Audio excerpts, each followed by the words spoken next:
आइए मेरे दोस्तों, आपका स्वागत है। विवेक चूड़ामणि नामक ग्रंथ पर विचार चल रहा है। हम अपना विचार और भाष्यकार जी द्वारा जो रचित ग्रंथ है उसका विचार आपके सामने रख रहे हैं। तो आइए सबके मंगल की कामना करते हुए, ईश्वर को प्रणाम करते हुए, गुरुजनों को प्रणाम करते हुए, आचार्यजनों को प्रणाम करते हुए आगे चर्चा शुरू करते हैं। ये भगवान भाष्यकार द्वारा रचित ग्रंथ है, बहुत अद्भुत ग्रंथ है। 77 श्लोक नंबर पर हमने विश्राम दिया था। शिष्य के पूछने पर गुरुजी का ये उत्तर है, क्या है? शिष्य ने पूछा था, इस संसार में मैं बंधन को प्राप्त कैसे हुआ? उन्होंने जो प्रश्न किए थे ना, ये अज्ञान क्या है, ये माया क्या है, ये परमात्मा क्या है, आत्मा क्या है, और मैं कैसे इस भाव बंधन में आ गया। अब उसका मैं कैसे इस भाव बंधन में आ गया उसका उत्तर दे रहे हैं भगवान भाष्यकार जी ना। एक एक प्रश्न का पूरा विस्तार से उत्तर दे रहे हैं। अब उसने पूछा था शिष्य ने कि मैं इस भाव बंधन में कैसे आया। उस पर 77 नंबर श्लोक पर जो उन्होंने कहा था कि रागो रूपाशेन सुदुर्दमेन, अर्थात राग किनसे? विषयों से होने से, अर्थात विषयों से आसक्ति होने से, उस आसक्ति रूपी पाश से बहुत ही कठिनता से बंध गया, सुदृढ़ता से तू बंध गया, इसलिए तेरा आना जाना ये हुआ। आना जाना क्या हुआ? कह रहे थे रागो रूपाशेन, राग रूपी पाश से तू बंधा हुआ, कठिनता से बंधा हुआ, दृढ़ता से बंधा हुआ। दृढ़ता से क्यों? क्योंकि कई जन्मों से चले आ रहे हैं। वो जो संस्कार है वो इतना दृढ़ हो गया है, उसको कह रहे हैं। फिर आयांति निर्यांति, आता है और जाता है, ऊंची और नीची योनियों में, अर्थात कभी देव योनि में, कभी मनुष्य योनि में, पशु पक्षी आदि योनि में, ऐसे तू शीघ्रता से आता जाता है।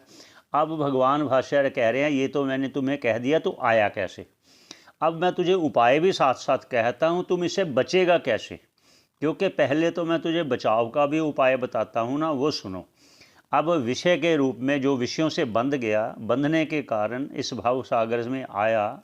अब उस विषय का पहले विस्तार से कहते हैं, विषय क्या है, उससे बंधन कैसे हुआ, वो आपको यहाँ कैसे फंसाता है इस संसार में, उस पर कथन करते हैं। 78 नंबर श्लोक पर चलते हैं। भगवान भाष्यकार जी कह रहे हैं, उच्चारण करते हैं पहले। 78 नंबर श्लोक। शब्दादिभिः पंचभिरेव पंच पंचत्वं पंचत्वम् आपुः स्वगुणेन बद्धाः कुरंग मतंग पतंग मीन भृंगः नरः पंचभिरंचितः किम। भाष्यकार जी कह रहे हैं कि जो विषय है ये कैसे बांधता है, इसका नुकसान क्या है, इसमें दोष क्या है। वो कहते हैं पंच भी शब्दादि भी पंच भी रेव पंच। ये जो शब्दादि विषय है ना, शब्दादि शब्द स्पर्श रूप रस गंध, ये 5 विषय हैं। सभी दुख और जो सुख इन्हीं में अंतर्भूत हैं सभी। फिर कहते हैं शब्द स्पर्श रूप रस गंध, ये 5 विषय हैं। वो कहते हैं शब्द आदि भी, शब्द आदि भी मतलब ये शब्द स्पर्श रूप रस गंध, इन 5 विषयों पंच भी रेव, इन 5 विषयों से, पंच 5 से, पंचत्वम अपु स्वगुणेन बद्धा, ये एक एक विषय में बंधे हुए मृत्यु को प्राप्त होते हैं। कौन प्राप्त होते हैं? एक एक विषय में बंधे हुए मृत्यु को प्राप्त होते हैं। ये पहले उदाहरण दे रहे हैं। उदाहरण क्या है वो आगे कह रहे हैं। कुरंग मतंग पतंग मीन भृंग, ये उदाहरण है कि कुरंग जो हिरन है, ये शब्द जाल में फंसकर शिकारी इसको अपना शिकार बनाता है। जैसे बांसुरी की मधुर आवाज़ में ये बड़ा इसे उसमें ये आकर्षित करता है इसको संगीत। ये कुरंग। और मतंग है जो हाथी है, ये स्पर्श, पहले कहना शब्द, ये शब्द आ गया हिरन, हिरन शब्द के रूप में फंस जाता है, उसकी ध्वनि में फंसता है शब्द। और फिर आ गया स्पर्श, स्पर्श आ गया हाथी, मतंग हाथी, वो हाथी स्पर्श सुख से बंध जाता है। इस पे थोड़ा सा उदाहरण दे देते हैं। जैसे हाथी को पकड़ने वाला पहले बहुत बड़ा गड्ढा खोदता है, उस पर घास फूस रख कर उसको हल्का सा ढक देता है, और वहाँ कोई ऐसा नकली हथनी बनाकर वहाँ खड़ा कर देता है, चाहे किसी का भी नकली किसी प्रकार भी बना के वहाँ रखता है।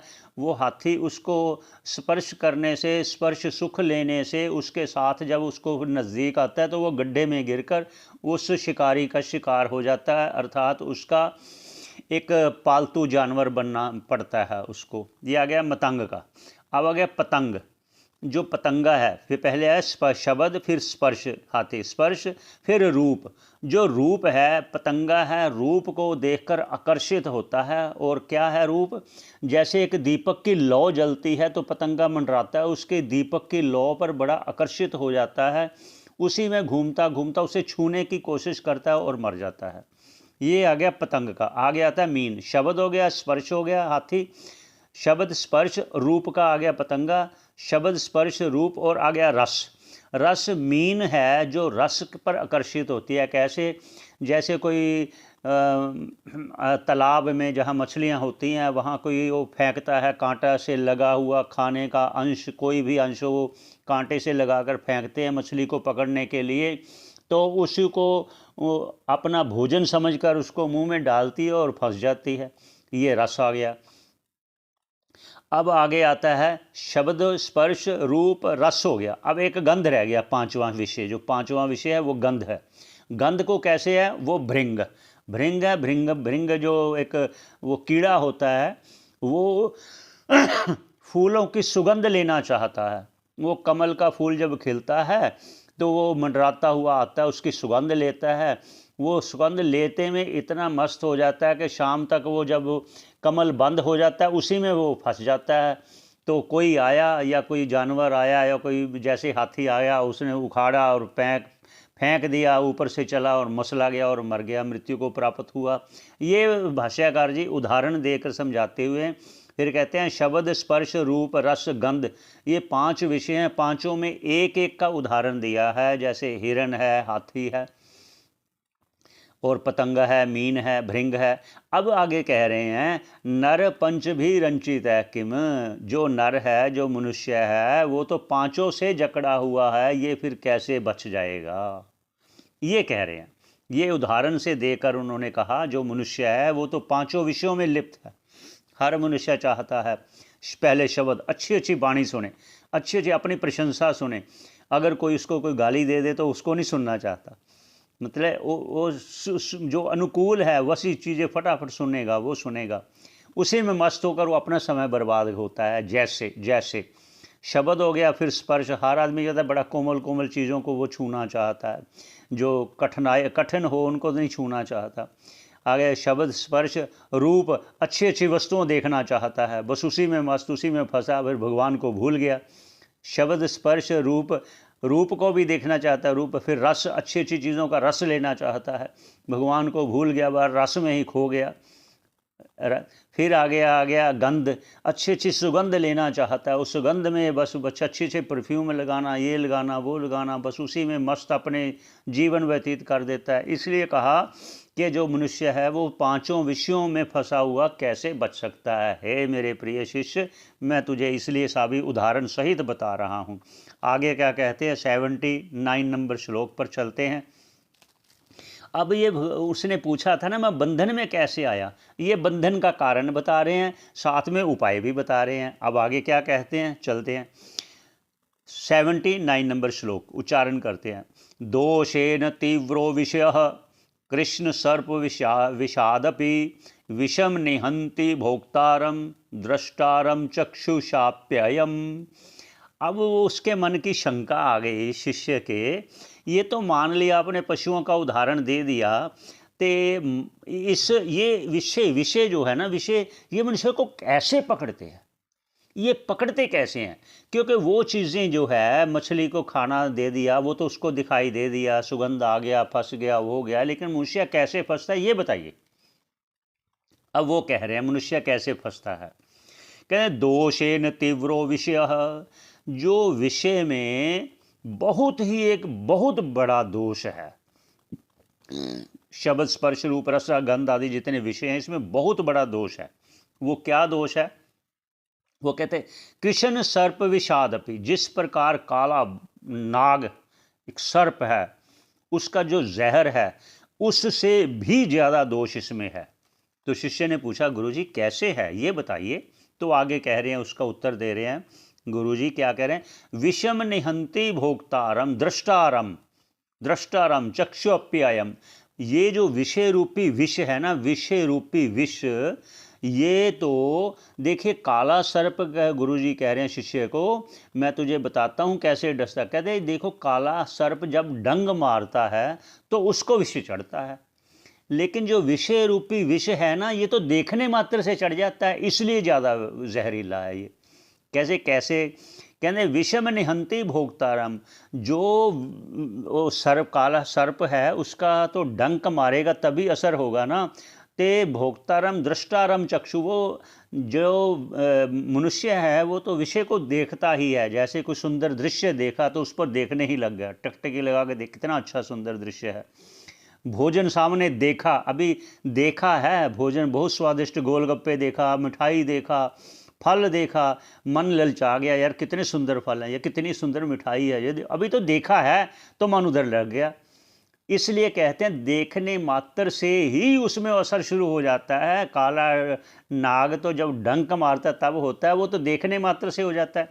और जब खाएगा, स्वादिष्ट लगा तो और खाएगा, फिर खाएगा, फिर खाएगा, फिर उसकी हैबिट ये होगी नहीं ये मुझे तो यही चाहिए, चाहे 2 किलोमीटर दूर क्यों ना जाना पड़े, उसका भोजन, उसकी मिठाई बहुत बढ़िया, वहाँ चलते हैं। वो समय वो ईश्वर को भूल गया, वो समय तो नहीं कर पाएगा ना इतना। इसलिए भगवान भाष्यकार कहते हैं इनसे बचना चाहिए। आगे क्या कहते हैं? 80 नंबर श्लोक पर चलते हैं। विषय आशा महापाशा देहो विमुक्ता सुदुस्त्यजाता त्यजात, सुदुस्त्यजात। विषय आशा महापाशा देहो विमुक्तः सुदुस्त्यजात, सा एव कल्पते मुक्तै नान्य षट शास्त्र वेद्यपि। भाष्यकार जी कह रहे हैं देखो मैंने विषय के बारे में तुझे बताया ना, ये विषय रूपी आशा महापाश है, बहुत बड़ा पाश है, बहुत बड़ी रस्सी, मोटी रस्सी से बंधा हुआ है, विमुक्त है, इससे छूटने का वही छूटेगा। दुष्त्य जो बंधन से, जो कठिन बंधन से बंधा हुआ है, जो कठिन बंधन से बंधा हुआ है, जो इसको त्याग पाया, जो इससे छूट पाया, सा एव कल्पते, जो इस विषय रूपी बाश से बंधा हुआ, जो इससे छूट पाया, अपने आप को अलग कर पाया, सा एव कल्पते, वही मुक्ति का भागीदार होगा, ना अन्य ही, दूसरा नहीं। चाहे वो षट शास्त्र वेद्यपि, वो चाहे 6 शास्त्रों का ज्ञाता ही क्यों ना हो, जब तक इन विषयों से वो अपने आप को हटा नहीं लेता, जब तक तब तक वो चाहे 6 शास्त्रों का, 6 शास्त्र अर्थात जो 6 दर्शन हैं।